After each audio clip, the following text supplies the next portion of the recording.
हाँ हेलो नमस्कार, स्वागत है आपका एक बार फिर आपके अपने चैनल मेडिकड्डा प्लस में। मैंने हीमेटोलॉजी की 4th क्लास इसमें अटेंड किया था, जिसमें फर्स्ट क्लास में आपको ब्लड के कंपोनेंट, पार्ट, पीएच, ग्रेविटी और सारी चीज़ें बताई गई थी। दूसरी क्लास में आपको ईएसआर के बारे में बताया गया था कि कौन सी ट्यूब ईएसआर में आप यूज़ करते हैं, डायमीटर कितना होगा, लेंथ कितना होगा, साथ में कौन सा एंटीकोगुलेंट इसमें यूज़ होगा। साथ ही दूसरी क्लास में आपको एनीमिया, ल्यूकेमिया के बारे में बताया गया था। तीसरी क्लास में आपको पीटीआईएनआर, एपीटीटी 13 क्लॉटिंग फैक्टर के बारे में बताया गया था। चौथी क्लास में आपको एंटीकोगुलेंट, जो कि ब्लड बैंक की बात हो या ब्लड बैंक में कितने प्रकार के एंटीकोगुलेंट आज तक पूछे जाते हैं, कितने प्रकार के यूज़ होते हैं, साथ ही लेबोरेटरी के जो भी एंटीकोगुलेंट आपके हैं वो सारी हमने बात किया था। अब जो हमारी आज की जो क्लास है इसमें हीमेटोलॉजी की टॉप 500 MCQs जो बार बार पूछे जाते हैं एग्जाम, चाहे आपका ग्रुप 5 का हो, NHM का हो, DSSB का हो या RRB रेलवे का हो।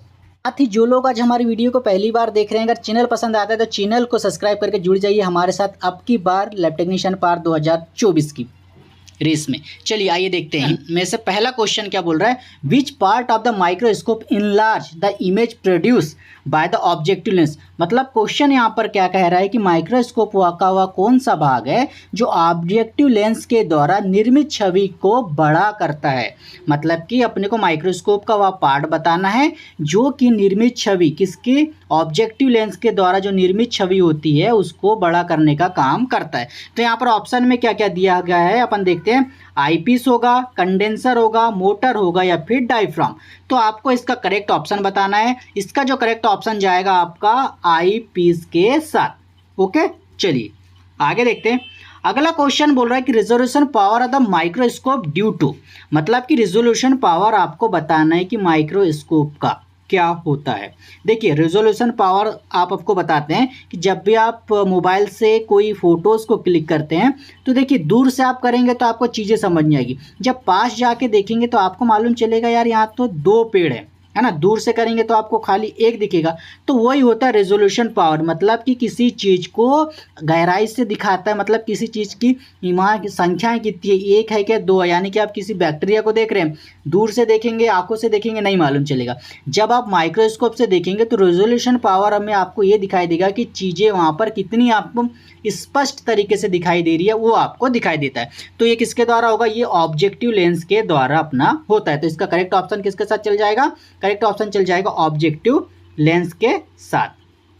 ठीक है, चलिए अगला क्वेश्चन यहाँ पर क्या बोल रहा है, what is the resolution power of the oil immersion lens. अब यहाँ पर आपको बताने की ऑयल इमर्शन लेंस में जो पहला है कि आप कितनी चीज़ को यहाँ पर देख सकते हैं, रेजोल्यूशन इसका कितना होगा। तो ऑप्शन फर्स्ट है 0.1, 20.2, 0.3, 0.2। तो यहाँ से अपने को करेक्ट ऑप्शन इसका बताना है कि कौन सा होगा चारों में से। तो इसका जो करेक्ट ऑप्शन होगा ये जाएगा 0.2 के साथ। ओके, चलिए अगला क्वेश्चन देखिए। अगला क्वेश्चन क्या बोल रहा है, रिफ्लेक्टिव इंडेक्स। अपने को एक इंडेक्स बताना है जो कि रिफ्लेक्टिव है ना, शायरिंग यूज और the oil immersion objective lens में जो होने वाला है। तो यहाँ पर देखिए 2 प्रकार के जो रिफ्लेक्टिव इंडेक्स हैं वो देखने को मिलता है। तो देखिए अभी पहला देख रहे हैं, उसके बाद अपन देख रहे हैं इसमें क्या है, ऑयल इमर्शन में देखिए एक वुडन ऑयल होता है, एक ऑयल इमर्शन 100 उसमें देखते हैं जब 100x में, उसको क्या बोलते हैं अपन, ऑयल इमर्शन। उसके बाद वुडन ऑयल होता है वो अलग होता है। तो इसमें जो होता है ये 1.58 होता है ऑयल इमर्शन में क्या, रिफ्लेक्टिव इंडेक्स। इसका ऑप्शन नंबर 2 जो है करेक्ट हो जाएगा। आगे चलते हैं। अगला क्वेश्चन क्या बोल रहा है, micron is time smaller than a millilitre. मतलब कि क्वेश्चन आपको यह बोल रहा है कि जो 1 मिलीलीटर है, ये जो आपका मिलीलीटर है ना, तो 1 मिलीलीटर में कितने होंगे माइक्रोन। मतलब कि कितने माइक्रोन हो, क्योंकि मिलीलीटर आपका क्या है, बड़ा होता है और माइक्रोन क्या होता है आपका, छोटा होता है। तो 1 मिलीलीटर में आपका कितने माइक्रोन होगा ये आपको बताना है। तो इसका जो आपको बता दें कि 1 मिलीलीटर में 1000 जो है माइक्रोन आपके होते हैं। तो यहाँ पर कहाँ लिखा है 1000 माइक्रोन, ऑप्शन नंबर आपको 3rd में यहाँ दिखेगा। तो इसका करेक्ट ऑप्शन किसके साथ चले जाएगा, 3rd, मतलब 1000 के साथ, है ना। ऐसे क्वेश्चन क्या है आते हैं हमारे एग्जाम में। नॉर्मल क्वेश्चन तो RBC WBC का नॉर्मल रेंज कितना है, पीएच कितनी होती है, छोटी साइज बड़ी साइज, ऐसे क्वेश्चन अब नहीं आते। ये जो है बायोकेमिस्ट्री का क्वेश्चन है जो कि हीमेटोलॉजी में भी अपना यूज़ होता है। तो ऐसे क्वेश्चन के हमको एग्जाम में पूछे जाते हैं, तैयारी हमको ऐसी क्वेश्चन का जो है करना है। अगला क्वेश्चन देखिए, अभी ऑयल इमर्शन की बात किया था हमने, है ना। आप ये क्या है, सैंडल ऑयल इमर्शन, यहाँ पर देखिए बात अलग अलग है। तो इसमें क्या रिफ्लेक्टिव इंडेक्स आपको पूछ रहा है, किसका जो रिफ्लेक्टिव इंडेक्स होगा वो कितना होगा, तो यहाँ पर आपको बताना है। तो इसका जो रिफ्लेक्टिव इंडेक्स होगा, यहाँ पर ऑप्शन दिया गया है 1.45, 1.52, 1.58 या 1.46। तो इसका जो रिफ्लेक्टिव इंडेक्स होगा ये होगा 1.52, ठीक है। ये किसका होगा, सैंडल ऑयल वालों का। और ये किस नीचे वाला जो आपको बताया गया है ये किसका होगा, ऑयल इमर्शन खाली का, ठीक है। तो इतनी बात आपको यहाँ पर ध्यान रखनी है। चलिए अगला क्वेश्चन यहाँ पर क्या बोल रहा है कि microscope lens can be clean with solution, मतलब कि ऐसा कौन सा सॉल्यूशन है जिसकी सहायता से जो माइक्रोस्कोप का जो लेंस होता है आप उसको क्लियर करेंगे।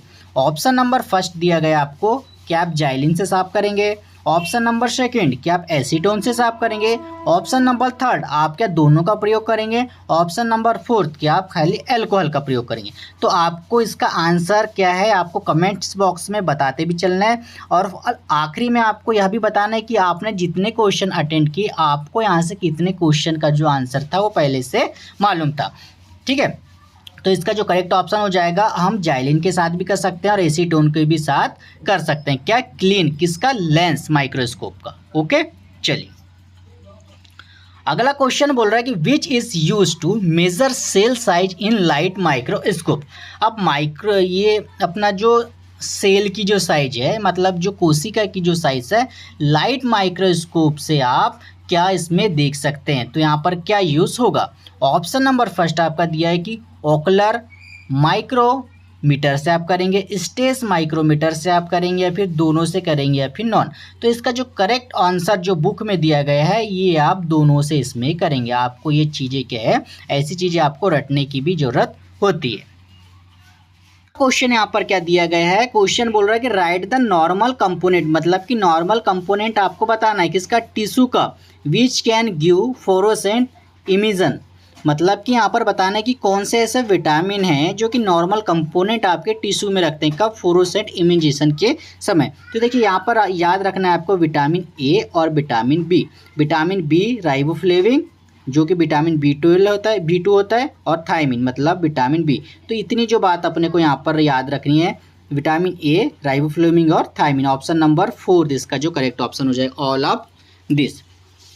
अगला क्वेश्चन यहाँ पर आपको बोल रहा है in which method of haemoglobin estimation. अब यहाँ पर क्वेश्चन बोल रहा है कि वह हीमोग्लोबिन मेथड का कौन सा मेथड है हीमोग्लोबिन जांच करने का, एस्टिमेशन का। Any instrument is not use, मतलब कि उसमें कौन सा जो इंस्ट्रूमेंट है वो यूज़ नहीं होता। तो ऑप्शन नंबर फर्स्ट दिया गया है कि साइलिस मेथड, है ना, दूसरा दिया गया है ल्यू मेथड, तीसरा टर्निगेट मेथड, या फिर ऑक्सी हीमोग्लोबिन मेथड। तो देखिए तीनों आपने देखा होगा कि ये तो तीनों तो मेथड है जिसके साथ आप HB का टेस्ट लगाते हैं, पर जो ऑक्सी हीमोग्लोबिन क्या है ये मेथड नहीं है। तो इसका जो करेक्ट ऑप्शन किसके साथ चलेगा, 4th के साथ, है ना। अगला क्वेश्चन बोल रहा है कि which instrument is use in the oxyhaemoglobin method and cyanmethaemoglobin method in HB estimation. तो देखिए जब भी आप साइनमेथ लगाए, है ना, या फिर साइलिस लगाए, या फिर हीमोग्लोबिनो मेथड जो भी आप लगाए, उसमें जो कोलोरीमीटर जो है आपका यूज़ होता है। तो यहाँ पर इसका जो करेक्ट ऑप्शन कितना कौन सा हो जाएगा हमारा, कोलोरीमीटर। चलिए यहाँ पर क्वेश्चन क्या बोल रहा है कि जब आप HB का एस्टिमेशन करेंगे, जब HB की आप जांच करेंगे तो हीमोग्लोबिनोमीटर का आप उपयोग कहाँ कहाँ करेंगे। तो देखिए आप साइलिस में भी करते हैं ना, हेडेंस मेथड में भी करते हैं, ल्यू मेथड में भी करते हैं, मतलब ऑप्शन नंबर 4 की जगह अपन क्या है, सब जगह क्या है, हम हीमोग्लोबिनोमीटर का अपन उपयोग करते हैं, तभी तो आइडेंटिफाई करते हैं कि HB कितना है। अब क्वेश्चन बोल रहे हैं यहाँ पर 13 नंबर का कि इन साइलिस मेथड, अब साइलिस मेथड की बात यहाँ पर हो रही है कि साइलिस मेथड HB एस्टिमेशन में ब्लड को किस में कन्वर्ट कर देता है ना। जब साइलिस मेथड लगाते हैं ना आप, N/10 वाली है ये, N/10 की जो प्रक्रिया होती है, तो इसमें बोल रहा है कि जो ब्लड है किस में कन्वर्ट हो जाता है। तो ब्लड जो है हमारा किस में कन्वर्ट हो जाएगा, ऑक्सी हीमोग्लोबिन में। किस में, ऑक्सी हीमोग्लोबिन में। ठीक है, कौन कन्वर्ट हो रहा है, ब्लड, किसकी सहायता से, किसके मेथड में, साइलिस मेथड में। साइलिस मेथड किसके लिए, एचबी की जांच के लिए। ठीक है, अगला क्वेश्चन बोल रहा है which haemoglobin is detect by the Sahli's method. अब देखिए अभी हमने पढ़ा कि जो साइलिस मेथड किससे डिटेक्ट हो रहा है, ऑक्सी हीमोग्लोबिन की सहायता से, है ना। चलिए अगला क्वेश्चन क्या बोल रहा है, इन साइलिस मेथड, है ना, हीमोग्लोबिनो, यहाँ थोड़ा मिस्टेक है, haemoglobinometer what is least count of the HB. मतलब कि अपने को बताना है कि जब आप लगाएंगे साइलिस मेटल में तो किसके नीचे आपका एचबी जो है वो दिखाई आपको नहीं देगा। तो इसका जो करेक्ट ऑप्शन हो जाएगा 0.2 मिलीग्राम पर डेसीलीटर से जो नीचे का जो एचबी है वो काउंट नहीं किया होता, किसमें, साइलिस मेथड में। चलिए अगला क्वेश्चन बोल रहा है कि in Sahli's method of the HB estimation methods is use for the reading HB value in Sahli's tube. अब यहाँ पर बताना है कि जब आप टेस्ट आप लगाते हैं तो कैसे मेथड, n/10 आपने लगा लिया साइलिस मेथड में टेस्ट, तो आप कौन से बॉटम में कलर देखेंगे, बीच में देखेंगे या फिर अपर में देखेंगे ना। तो यहाँ पर जब भी जो टेस्ट लगाते हैं, कलर जब मैच करते हैं तो आप कलर क्या देखते हैं, अपर का देखते हैं। वैसे तो अपन बीच का भी देख सकते हैं, पर जब क्वेश्चन आता है तो अपने को वहाँ क्या लगाना है, अपर। ठीक है, अपर वाला जो कलर है उसको मैच अपन करते हैं। अगला क्वेश्चन बोल रहा है कि in Lewis method of the HB estimation haemoglobin convert. अब देखिए हमने अभी पढ़ा कि जो हमारा साइलिस है उसमें ऑक्सी हीमोग्लोबिन कन्वर्ट हो रहा है, क्या, ब्लड।